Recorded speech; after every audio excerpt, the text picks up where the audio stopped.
की देशाचे प्रधानमंत्री माननीय नरेंद्र मोदीजी यांनी छत्रपती शिवाजी महाराजांचे 12 किल्ले हे जागतिक वारसा स्थळ म्हणजे वर्ल्ड हेरिटेज साइट घोषित करण्याकरता नॉमिनेट केले होते। खरं म्हणजे माननीय प्रधानमंत्री महोदयांकडे देशभरातनं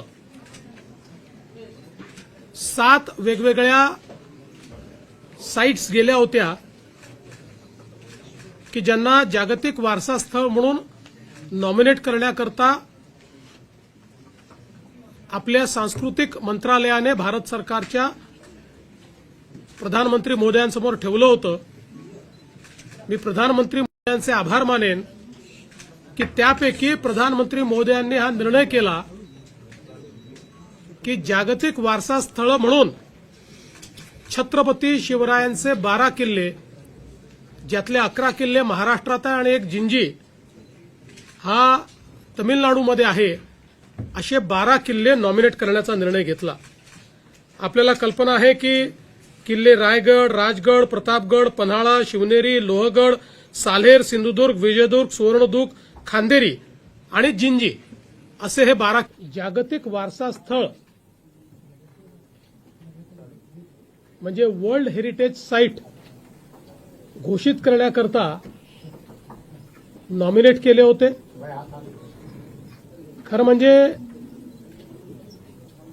माननीय प्रधानमंत्री महोदयांकडे देशभरातनं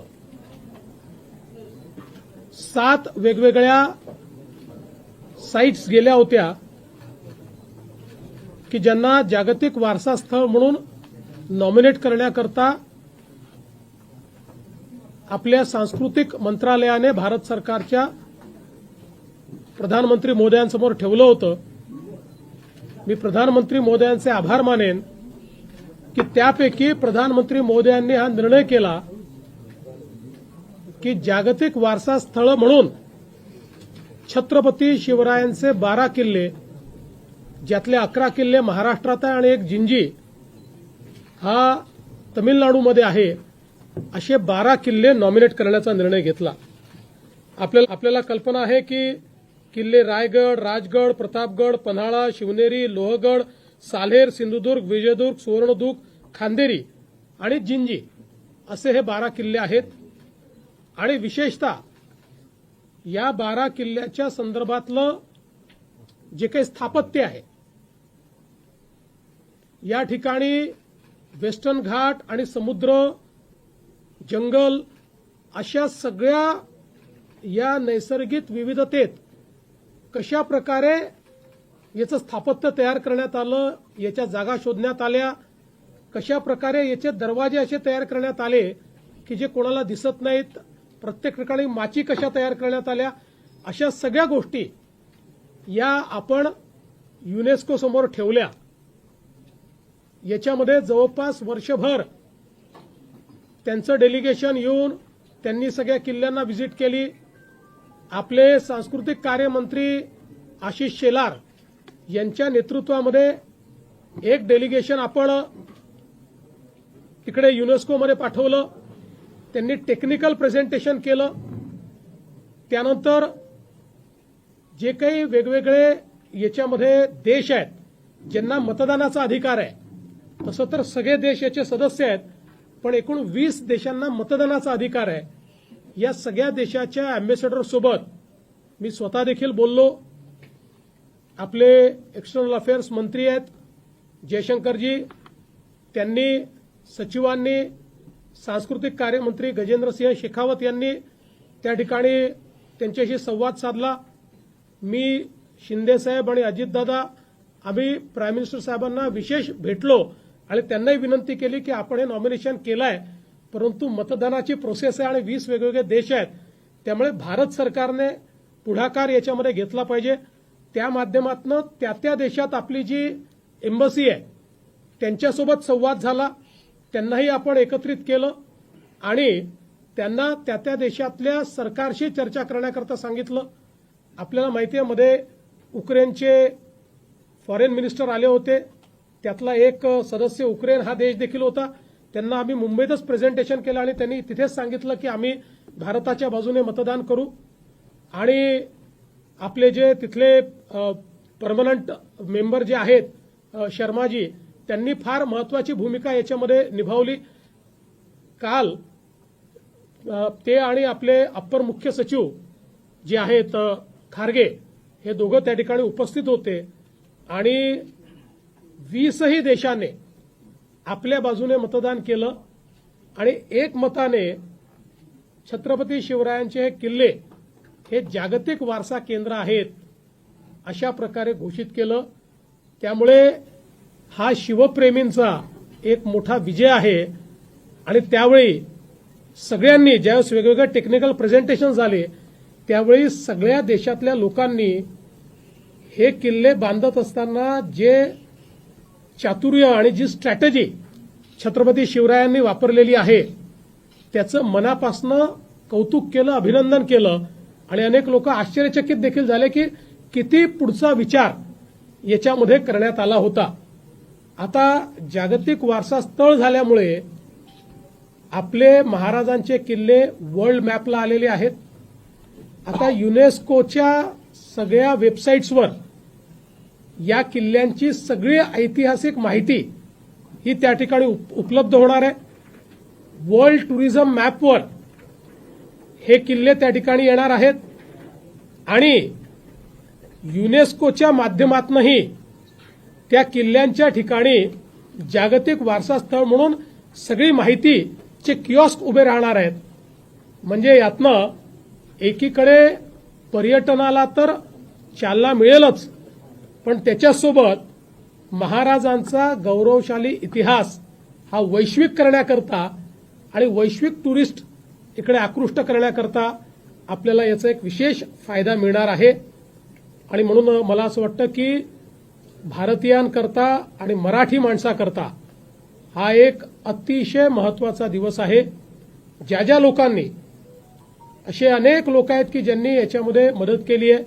मग आपलं जे पुरातत्व विभाग महाराष्ट्राचा आहे त्याचे डायरेक्टर असतील, केंद्रीय पुरातत्व विभाग असेल, खूप याच्या पाठीमागे टेक्निकल अशा प्रकारची माहिती, आर्किओलॉजिकल माहिती, या सगळ्या गोष्टी आपल्याला उभ्या कराव्या लागल्या. कारण एकही गोष्ट पुराव्याविना त्या ठिकाणी ठेवता येत नाही. आणि म्हणून मला असं वाटतं की या सगळ्या टीम्सचं मी अतिशय मनापासून अभिनंदन करतो आणि पुन्हा एकदा सर्व शिवप्रेमींचं या ठिकाणी त्यांचे मनापासून आभार मानतो. आज नवी मुंबई आंतरराष्ट्रीय विमानतळ याच्या प्रगतीचा आढावा घेण्याकरता सन्मान्य उपमुख्यमंत्री आणि आम्ही सगळे या ठिकाणी आलेलो आहोत. आता त्याच्या प्रगतीच्या संदर्भातलं एक प्रेझेंटेशन आधी आम्ही बघितलं. त्यानंतर प्रत्यक्ष रनवेपासनं तर टर्मिनल बिल्डिंगपर्यंत सगळ्या प्रकारची त्याची प्रगती कुठपर्यंत झालेली आहे याची माहिती ही आज आम्ही घेतलेली आहे. साधारणपणे याची भौतिक प्रगती ही 94% झालेली आहे. रनवे पूर्णपणे सुसज्जित आहे. टर्मिनल बिल्डिंगचं काम झालेलं आहे. टर्मिनल बिल्डिंगचं आता इंटिरियरचं काम चाललेलं आहे. याच्यामध्ये जो बाहेरचा फसाड आहे आणि बाहेरचं जे सिलिंग आहे त्याचं काम हे आता वेगानं करावं लागणार आहे. बाकी सगळं काम जे आहे आता अत्यंत वेगानं चाललेलं आहे. बॅगेज हँडलिंगची जी काही सिस्टीम आहे ती आम्ही बघितली आहे. अतिशय एफिशियंट अशा प्रकारची सिस्टीम या ठिकाणी उभी केलेली आहे की ज्याच्यामध्ये बॅगेचा बारकोड हा 360 डिग्री त्या ठिकाणी वाचता येऊ शकतो आणि त्यातनं ती योग्य ठिकाणी बॅग पोचेल अशा प्रकारची व्यवस्था करण्यात आली आहे. आत्ताच आम्ही या ठिकाणी अथॉरिटीला सांगितलेलं आहे की या एअरपोर्टवर बॅगेज क्लेम ही जी व्यवस्था आहे ही देशातली नव्हे तर जगातली फास्टेस्ट व्यवस्था ही करण्यात आली पाहिजे. तशा प्रकारचा प्रयत्न या ठिकाणी चाललेला आहे. आपल्याला माहिती आहे की ज्यावेळेस पूर्ण हा एअरपोर्ट होईल त्यावेळी 2 रनवे या क्षमतेनं या ठिकाणी 9 कोटी पॅसेंजर करता हा एअरपोर्ट सुसज्जित होणार आहे. म्हणजे मुंबईच्या आताच्या छत्रपती शिवाजी महाराज एअरपोर्टपेक्षा बराच मोठा अशा प्रकारचा एअरपोर्ट होणार आहे. या एअरपोर्टमध्ये अनेक वैशिष्ट्य आहेत. हा ग्रीन एअरपोर्ट आहे. याच्यामध्ये 37 मेगावॅट ग्रीन वीज या ठिकाणी वापरली जाणार आहे. इथले सगळ्या व्हेकल्स जे आहेत या ईव्ही राहणार आहेत किंवा अल्टरनेट फ्युएलच्या व्हेकल्स या ठिकाणी राहणार आहेत. आणि सस्टेनेबल एव्हिएशन फ्युएल जे अलीकडच्या काळामध्ये मोठ्या प्रमाणात डेव्हलप होत आहे त्याचंही एक मोठं सेंटर हा एअरपोर्ट राहणार आहे. त्यामुळे जे काही आपली विमानं फ्युएल वापरतात तेही या ठिकाणी ग्रीन फ्युएल असेल असा प्रयत्न या एअरपोर्टच्या माध्यमातून होणार आहे. एक मोठी कनेक्टिव्हिटी एअरपोर्टला आपण तयार केलेली आहे. आपल्याला माहिती आहे की अटल सेतूवरनं एक कोस्टल रोडचं काम चाललेलं आहे जे साधारणपणे पुढच्या वर्षीच्या मार्चपर्यंत पूर्ण होईल अशा प्रकारची अपेक्षा आहे. एक ठाण्यावरनं थेट एलिव्हेटेड रोड इथे आला पाहिजे याची संकल्पना शिंदे साहेबांनी मांडली. त्याचंही काम आता लवकरच आम्ही सुरू करणार आहोत. यासोबत चारही दिशांनी इथे येण्याकरता आणि सगळ्या मोड ऑफ ट्रान्सपोर्टनी इथे येण्याकरता मग ती सबअर्बन रेल्वे असेल, आपली मेट्रो असेल किंवा अगदी ज्याला आपण वॉटर ट्रान्सपोर्ट म्हणतोय तेही डेव्हलप करण्याकरता या ठिकाणी व्यवस्था आपण करतो आहोत की ज्यातनं पॅसेंजर्सला इथे पोचणं सोपं जाईल. शहरामध्ये देखील अशी व्यवस्था करण्यात येणार आहे की बॅगेज चेक इन हे शहरातच करता येईल आणि बिना बॅगेजचं त्यांना या एअरपोर्टमध्ये येता येईल अशा प्रकारच्या व्यवस्था देखील या ठिकाणी करण्यात येत आहेत. त्यामुळे पॅसेंजर करता इथे ट्रॅव्हल करणं हा एक अतिशय चांगला एक्सपिरियन्स असणार आहे. याच्या सेकंड फेजपासनं संपूर्ण एअरपोर्टमध्ये आतमध्ये अंडरग्राऊंड मेट्रोसारखी एक ट्रेन धावणार आहे की जी सगळ्या टर्मिनलला कनेक्ट होणार आहे आणि इथे कोणालाही फार पायी चालावं लागणार नाही आणि स्वतःच्या वाहनं घेऊनही या ठिकाणी कोंडी करता येणार नाही अशा प्रकारचं प्लॅनिंग याचं करण्यात आलेलं आहे. जे काही बे तयार करण्यात आले आहेत त्या बेपासनं 500 मीटरमध्ये सगळे लोक पोचू शकतील आणि त्यालाही ट्रॅव्हलेटर्स दिलेले आहेत. अलीकडच्या काळात आपण बघतो की काही एअरपोर्टवर 1-1 किलोमीटर लोकांना पायी चालावं लागतं, पण इथे मात्र याचं प्लॅनिंग करताना ट्रॅव्हलेटर्स दिले असल्यामुळे लोकांना अतिशय सुविधा होणार आहे. त्यामुळे मला असं वाटतं की देशातलं सगळ्यात आधुनिक अशा प्रकारचं एअरपोर्ट या ठिकाणी होत आहे. आता तुमचा पुढचा प्रश्न असेल की पूर्ण कधी होणार आहे. आज आम्ही टार्गेट यांना दिलेलं आहे कारण आम्हाला प्राईम मिनिस्टर साहेबांची वेळ घ्यायची आहे. त्यामुळे आम्ही 30 सप्टेंबरचं टार्गेट हे आज थोडं अँबिशियस आहे, पण हे आम्ही आता या ठिकाणी अडाणी कंपनीचे जे सगळे लोक आहेत आणि आपल्या न्यू मुंबई एअरपोर्ट अथॉरिटीचे जे लोक आहेत आणि आमचे सिडकोचे लोक अशा तिघांनाही सांगितलेलं आहे. आता 13-14 हजार कामगार या ठिकाणी काम करतायत रोज. त्याची संख्या वाटली तर 1.5 दुप्पट करा, पण 30 सप्टेंबरपर्यंत, कारण आपल्याला कल्पना आहे की आता बाकी तर सगळे लायसन्स झाले आहेत, पण कमर्शियल ऑपरेशन करता सगळं काम पूर्ण करून काही लायसन्सेस लागतात. त्याचं सायमल्टेनियसली काम सुरू करायला आपण सांगितलेलं आहे, जेणेकरून 30 सप्टेंबर किंवा त्याच्या आसपास प्रधानमंत्री महोदय ज्यावेळेस वेळ देतील त्यावेळी आपल्याला याचं उद्घाटन करता आलं पाहिजे आणि या ठिकाणी लोकांना कमर्शियल ऑपरेशन देखील करता आलं पाहिजे. अशा प्रकारचा प्रयत्न हा आपण निश्चितपणे करतो. आज मैं सबसे पहले देश और दुनिया के सभी छत्रपति शिवाजी महाराज के प्रेमियों का अभिनंदन करता हूं, उनको बधाई देता हूं कि हमारे छत्रपति शिवाजी महाराज के 12 किले यूनेस्को द्वारा वर्ल्ड हेरिटेज साइट के रूप में कल मान्यता प्राप्त कर चुके हैं. मैं इसके लिए देश के प्रधानमंत्री माननीय नरेंद्र मोदी जी को धन्यवाद देना चाहता हूं, क्योंकि कई प्रकार के नॉमिनेशंस देश भर से उनके पास आए थे, लेकिन प्रधानमंत्री जी ने यह फैसला किया कि यूनेस्को में वर्ल्ड हेरिटेज साइट के लिए छत्रपति शिवाजी महाराज के किलों को ही नॉमिनेट किया जाएगा। और पिछले एक साल में लगातार इसके लिए बहुत जद्दोजहद की गई है। वहां से यूनेस्को की टेक्निकल टीम्स यहां पर आई, हमारी टेक्निकल टीम्स, हमारे जो सांस्कृतिक कार्य मंत्री आशीष शेलार जी और हमारे अपर मुख्य सचिव खारगे जी, इनके नेतृत्व में वहां गई। वहां पर हमने टेक्निकल प्रेजेंटेशंस किए, जो अलग अलग एम्बेसडर से उनके साथ हमने वार्तालाप किया। Ministry of external affairs, ministry of culture, Bharat सरकार, इन्होंने इसमें बहुत मदद की। और मैं, हमारे उप मुख्यमंत्री एकनाथ शिंदे जी, अजित दादा पवार, हम सब ने आदरणीय प्रधानमंत्री जी को ये निवेदन किया था कि भारत सरकार, चूंकि इसमें 20 देश वोटिंग करने वाले हैं, तो इसकी अगुवाई भारत सरकार करे। और उस प्रकार से हमारी विनती को मान्यता देते हुए प्रधानमंत्री जी ने पूरी यंत्रणा को काम पर लगाया और इस पूरे काम की अगुवाई की। और कल जब ये विषय यूनेस्को के सामने आया तो सारे देश वहां पर थे, लेकिन वोटिंग करने का अधिकार 20 देशों को था। सारे 20 देशों ने छत्रपति शिवाजी महाराज के ये जो किले हैं, इनको वर्ल्ड हेरिटेज साइट के रूप में अंकित करने के लिए वोट दिया।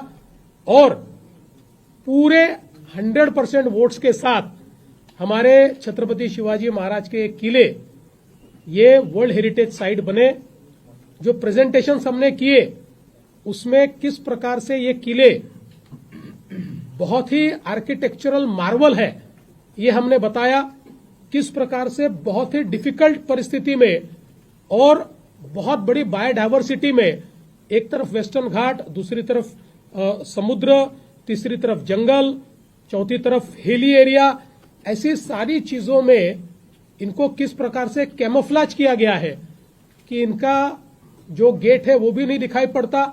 इतना बड़ा किला है ये भी ध्यान में नहीं आता। उस पर पानी की व्यवस्था, उस पर भंडारण की व्यवस्था, उसमें रहने की व्यवस्था, ये सारी चीजों का प्लान ये अहेड ऑफ द टाइम है। और किस प्रकार से इन किलों के कारण लोगों को अच्छा शासन देने में छत्रपति शिवाजी महाराज कामयाब हुए, ये सारी चीजें उनके सामने रखी गई। और सबने छत्रपति शिवाजी महाराज ने जो ये आर्किटेक्चर खड़ा किया, ये आर्किटेक्चर मार्वल को सराहा, सबने इसकी प्रशंसा की और एक मत से इसको मान्यता दी। इसलिए मैं तमाम मराठी जनों की ओर से प्रधानमंत्री जी का आभार व्यक्त करता हूं कि हमारा मराठा इतिहास, हमारा हिंदवी स्वराज अब वैश्विक करने का काम प्रधानमंत्री जी ने किया है। और मुझे विश्वास है कि अब यूनेस्को हेरिटेज साइट बनने के कारण हमारे ये जो सारे किले हैं ये वर्ल्ड मैप पर आए हैं, वर्ल्ड टूरिज्म मैप पर भी आए हैं। अब इन सब पर यूनेस्को का भी एक प्रकार से उसकी जानकारी पूरी यूनेस्को वहां पर कियोस्क लगाएगी और सब तरफ के टूरिस्ट को, हिस्टोरियंस को और अलग अलग प्रकार से इस क्षेत्र में काम करने वाले जो लोग हैं, एक्सपर्ट्स हैं, उनको ये किले आकृष्ट करेंगे। इससे हमारा टूरिज्म तो बढ़ेगा ही, लेकिन हमारा रिच कल्चरल हेरिटेज और हमारी हिस्ट्री, हमारा इतिहास, ये जो हमारी धरोहर है, ये भी विश्व में पहुंचेगी। इसलिए मैं भारत सरकार का और यूनेस्को का भी और उन सभी देशों का जिन्होंने इसमें वोटिंग किया, सभी का मैं बहुत बहुत आभार व्यक्त करता हूं।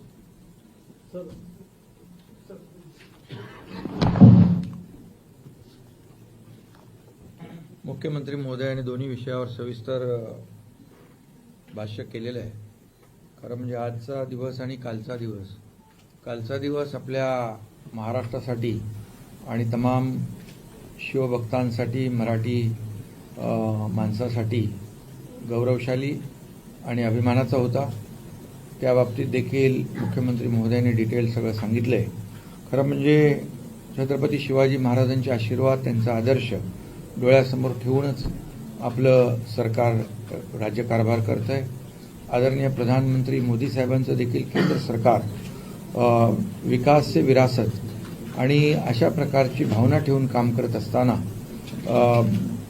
युनेस्कोच्या यादीमध्ये 12 आपले छत्रपती शिवाजी महाराजांचे किल्ले जे आहेत जागतिक वारसा यादीमध्ये त्याची नोंद झाली.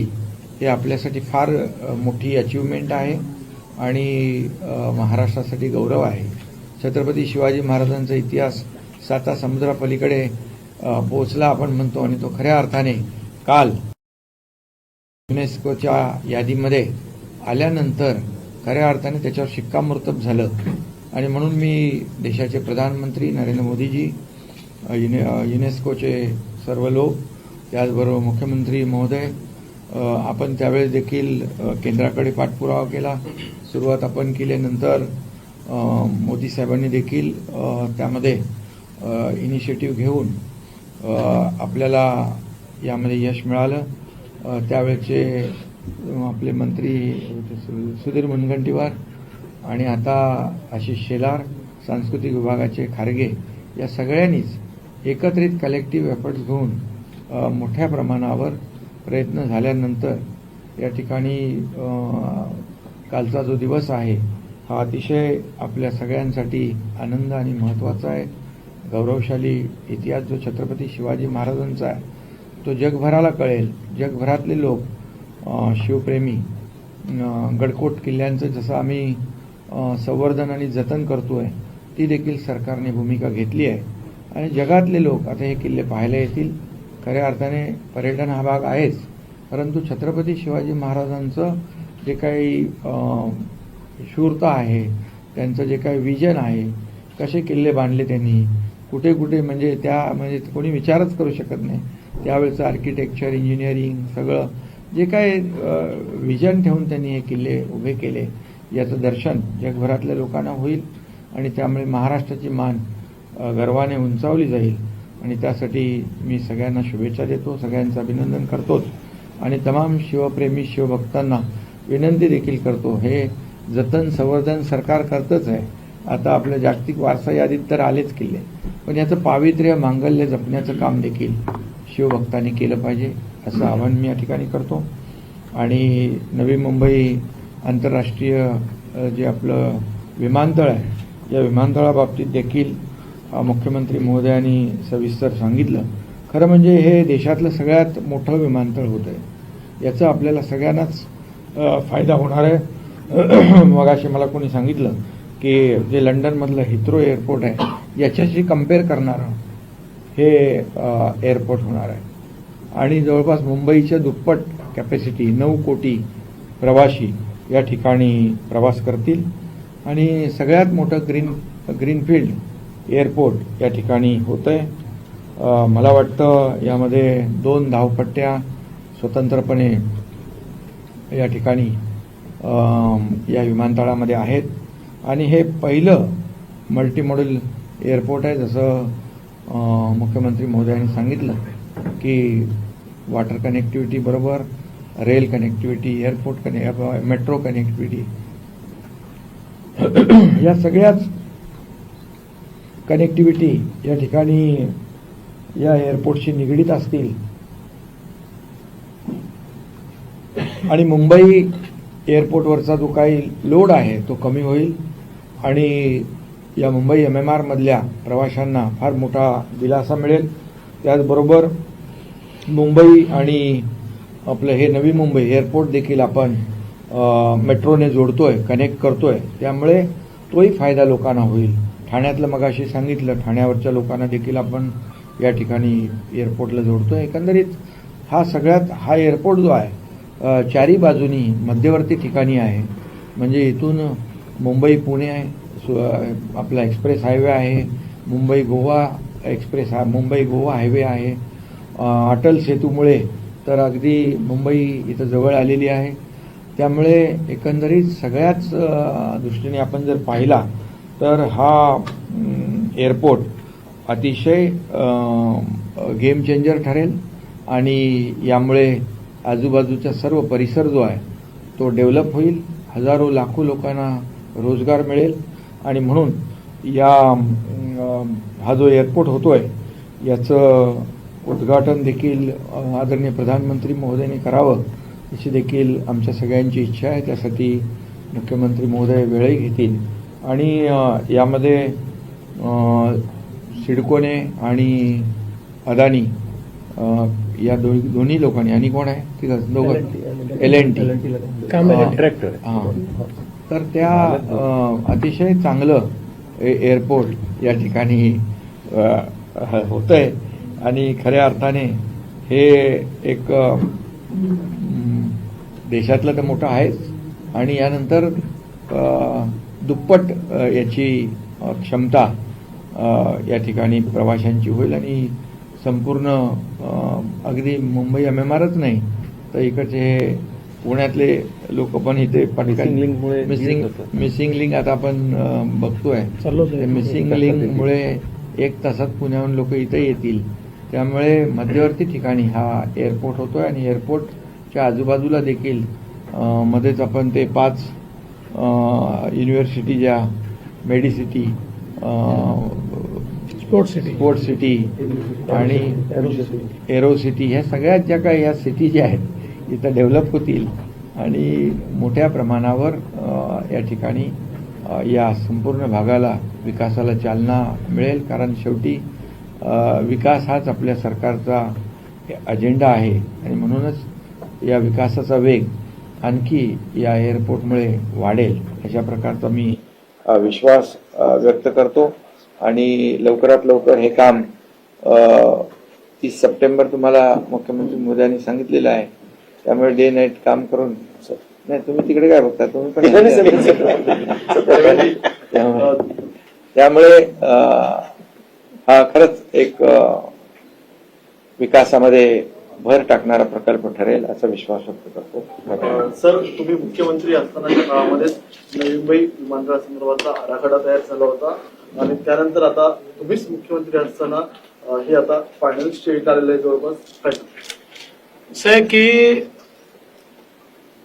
हे जे काही एअरपोर्ट आहे किंवा मुंबई आणि MMR रिजन मधले जे प्रकल्प आहेत हे सगळे महायुती सरकारच्या काळातलेच आहेत. मध्यंतरी 2.5 वर्ष फक्त या सगळ्या प्रकल्पांचा वेग कमी झाला होता. पुन्हा शिंदे साहेबांच्या नेतृत्वात आमचं सरकार आलं, आम्ही पुन्हा वेग घेतला आणि आता ते सगळे आम्ही कंप्लीट करतो आहोत. त्यामुळे मला या गोष्टीचा आनंद आहे. मला सगळ्यात आनंद या गोष्टीचा आहे की प्रधानमंत्री महोदयांनी याचं भूमिपूजन केलं आणि प्रधानमंत्री महोदयच याचं उद्घाटन करतील, हे सगळ्यात महत्वाचं आहे. 12 किल्ले युनेस्कोच्या यादीत आलेले आहेत. त्यासोबत अशी माहिती मिळते की राज्याने केंद्राला सुद्धा एक पत्र दिलंय ज्यात केंद्राच्या हद्दीत जे अख्यात्रित जे किल्ले गड किल्ले त्याच्या संवर्धनासाठी ते राज्य सरकारकडे आणि पुरातत्व विभागाकडे, या 2 गोष्टींचा आपापसात संबंध नाहीये. हे 12 किल्ले हे आपल्या युनेस्कोने हेरिटेज साईट म्हणून, वर्ल्ड हेरिटेज साईट म्हणून त्या ठिकाणी निवडलेले आहेत. बाकी आम्ही ही विनंती केलेली आहे की अनेक किल्ले असे आहेत की ज्याचं संवर्धन करणं गरजेचं आहे आणि केंद्रीय पुरातत्व विभागाच्या अखत्यारीत त्या किल्ल्यांच्या संवर्धनाला वेळ लागतो. त्यांच्या प्रोसेसेस फार कंबरसम आहेत आणि त्या काही चूक आहेत असं मी म्हणत नाही, पण देशभरामध्ये त्या सगळ्या प्रोसेसेस वेगवेगळ्या ठिकाणी करताना उशीर होतो. म्हणून आम्ही अशी विनंती केली आहे की यातले काही किल्ले हे जर त्यांनी राज्य पुरातत्व विभागाला केले तर केंद्रीय पुरातत्व विभागाच्या गाईडलाईन्स प्रमाणेच आणि त्यांच्याच कायद्याच्या अधीन राहून आम्ही राज्यामध्ये वेगाने त्या गड किल्ल्यांचा विकास करू. आज जसं आपण आता रायगडाचं काम चांगल्या प्रकारे करतोय, शिवनेरीचं काम त्या ठिकाणी झालंय, इतरही किल्ल्यांचं काम आपल्याला करायचं आहे. आपल्याकडे प्रतापगडचं पण चालू आहे. आपल्याकडे या किल्ल्यांकरता निधीची कमतरता नाही आहे. प्रॉब्लेम हा आहे की केंद्रीय पुरातत्व विभागाच्या ज्या सगळ्या कंडिशन्स आहेत त्यातल्या प्रत्येक अप्रुव्हलला वेळ लागतो. एक दगड लावायचा असेल तर त्यांचा नियम आहे की शिवकालीन किल्ल्याला जो दगड होता तोच दगड तिथे लागला पाहिजे, त्याच शेपमध्ये लागला पाहिजे आणि त्याचा कुठला तरी पुरावा असला पाहिजे. हे सगळं तयार करून त्यांच्याकडे न्यावं लागतं. मग त्यांची एक्सपर्ट टीम त्याला मान्यता देते. याला वेळ लागतो. हेच त्याच एक्सपर्ट्स, तसेच एक्सपर्ट आपल्याकडे राज्य पुरातत्व विभागात आहे. त्यामुळे त्याच कायद्यानुसार आम्हाला काम करायची परवानगी दिली तर आम्ही वेगाने ते करू शकू असा आमचा प्रयत्न आहे.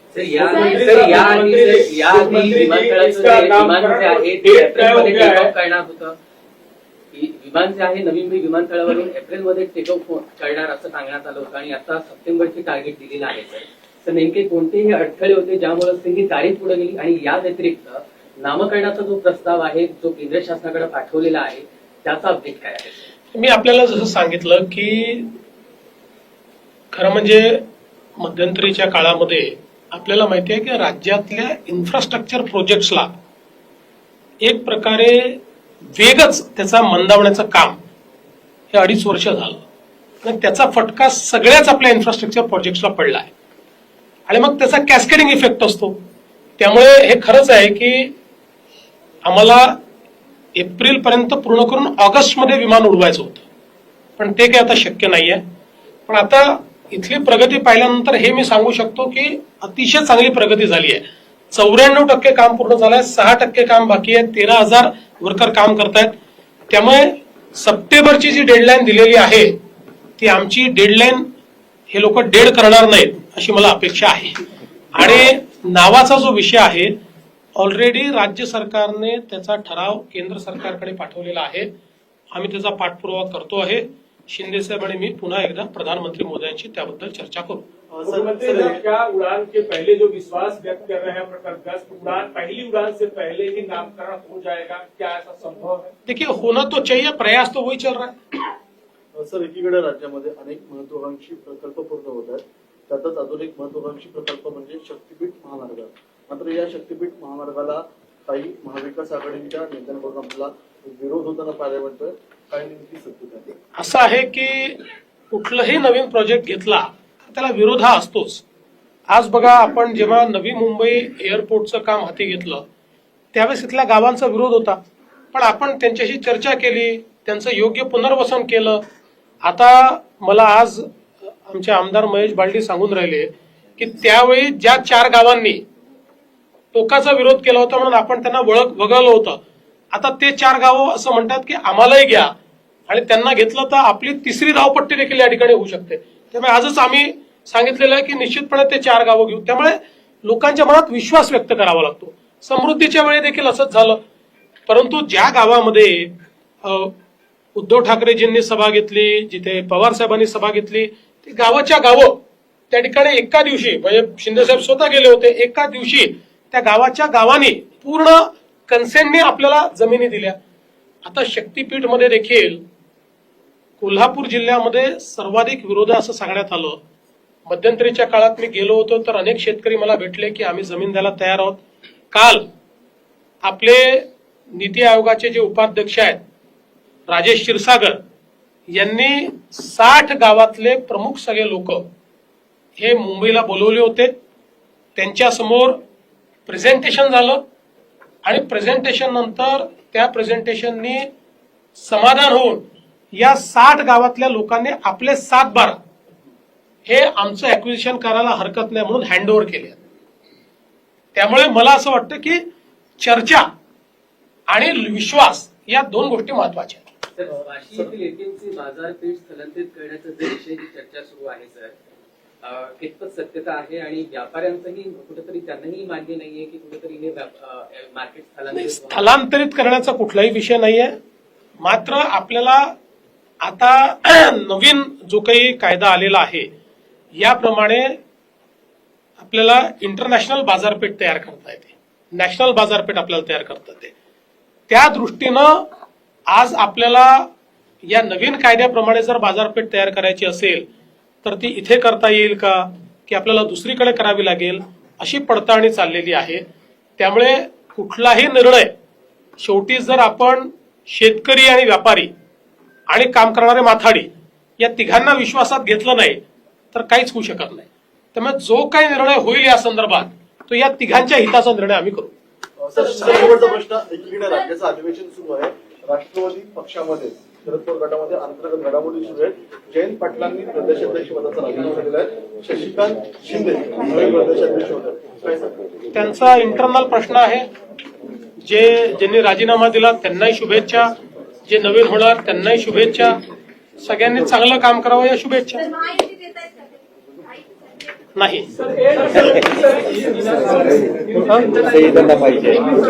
आम्हाला आज एक पहिलं आम्हाला न उडता आम्हाला पहिलं बोर्डिंग टेस्टिंग बोर्डिंग दिलेलं आहे शिंदे साहेबांना आणि मला.